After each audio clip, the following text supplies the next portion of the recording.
And there you go. We can now take off by activating both switches. Or go forward and maintain altitude by operating just the back switch. We're going to start with foundations, 16 by 16, on a nice flat surface. Then we're going to switch to the 4 by 4 block. So 2, 1, 2, 3, 4, 5, and do the same thing on the other side. 2, 1, 2, 3, 4, 5. Then we're going to switch to the 4 by 16 foundation. We're doing this so that they don't touch in the middle. We need a gap in between the two. Now we're going to go ahead and do our first dynamic foundation. We're going to right click so it's locked. 1, 2, 3, 4. There we go. So you want it directly over top of the 16 by 16 base. Now I'm going to do some small thrusters. One in the center front. 2 on the back. There you go. Now we're going to place a stair so that I can get up, since we're doing this in survival. Perfect. Now we're going to switch to floors, rustic thin floor, and I'm going to set this so that there's a small gap in the middle that I can fit one more. You see that? Now I'm not going to place that one more yet, and I'm just doing one on each side for now. This is going to be double layered later, but right now it's going to start as one layer. It's going to start as one layer so we can drop like a cap piece on. But there you go, with a piece of rustic railing. We can drop it into place. Don't worry, the thruster didn't break. Now let's go to recent parts here. Let's do the other side. So let's lock it in place. 1, 2, 3, 4. So you see how it's directly over the base and it'll drop right next to this one. Same thing, let's go ahead and put some thrusters. I like to overhang these thrusters by 1 click on the bottom for this design. If you mess with this, you can mess with your own placements and weights and all that. So let's switch back to the paneling. Now this one we're going to place in the center and overhang by 3 clicks. Now we're going to double layer it and put a floor, or put one attached to the next piece. See, it's on the bottom.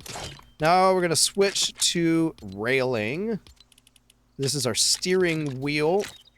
This is rustic railing 1. There you go, 2 of them back to back. Perfect. I'm going to put the plank railing, there you go, back on the back as a blocker. That's perfect. Now let's drop it into place. Boom. You see it dropped into place. Don't worry about that little fidget. It'll catch up. They well, I hope so. They tend to catch up. Worst case scenario, sometimes you can wiggle these a little bit. So we're going to drop the next piece on this one. So as long as I don't move it, we're okay. I can tap. Ooh. I think we're all right. So let's go ahead and switch to foundations. I'm going to go up one more so that I have no chance. I don't want it to be too close here. You see, I want there to be a gap in between my current builds and that. Now I'm going to have to use floors to make a gap because I want to line up with this piece here. The pieces that I already made is what I want to line up with. So I'm going to use a floor to make a gap. And then I'm going to do the 16 by 2. This is going to fall. You see how it's going to fall directly on top here? I'm going to go back to our singles, and I'm going to put it underneath here. But again, offset by 1. I'm doing that so that when it falls into place, it's going to fall over the existing piece. That's all we need. I can go ahead and break the attacher here. I'm an idiot. That's not where I was supposed to break it. Yay, it worked. Okay, I got lucky and it fell into place. You see how that fell into place?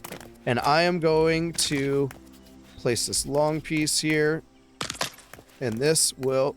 I might need to do 2 of them. There you go. I'm going to do 2 of them. It'll let me. There you go. Let's test it. There it is. Perfect. So you see how this piece is free from this piece?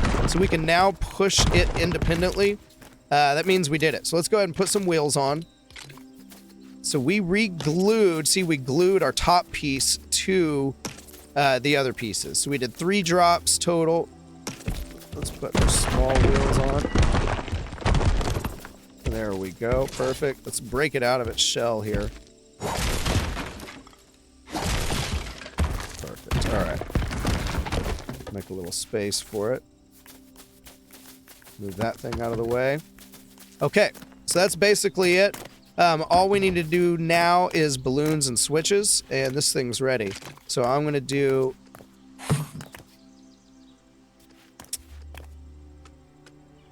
Sure enough, you got to be careful with your placements. Make sure that you can get it symmetrical. This game can be glitchy. Why it doesn't want to place on the other side is, you know, beyond me. So check both sides before you place one so you don't waste a balloon. But try to put them where I'm putting them. I'm going to go for blue here. There we go. We got it on blue. Perfect. Let's put some switches. So activation switch. One goes on the main body here, and one goes on the steering wheel.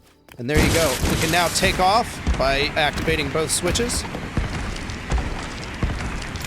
Or go forward and maintain altitude by operating just the back switch.